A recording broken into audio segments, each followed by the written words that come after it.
వాతావరణ శాఖ చల్లని కబురు చెప్పింది. ఈసారి కాస్త ముందుగానే నైరుతి రుతుపవనాలు ప్రవేశించనున్నాయని తెలిపింది. ఈ నెల 19వ తేదీ కల్లా దక్షిణ అండమాన్ సముద్రం, దాన్ని ఆనుకొని ఉన్న ఆగ్నేయ బంగాళాఖాతం, నికోబార్ దీవుల్లోకి ప్రవేశిస్తాయని తెలిపింది.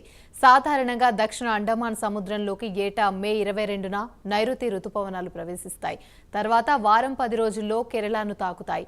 ఈ ఏడాది నైరుతి 3 రోజులకు ముందే మే 19న దక్షిణ అండమాన్ సముద్రం, దానికి ఆనుకొని ఉన్న ఆగ్నేయ బంగాళాఖాతం, నికోబార్ దీవుల్లోకి ప్రవేశించే అవకాశం ఉందని ఐఎండీ వెల్లడించింది.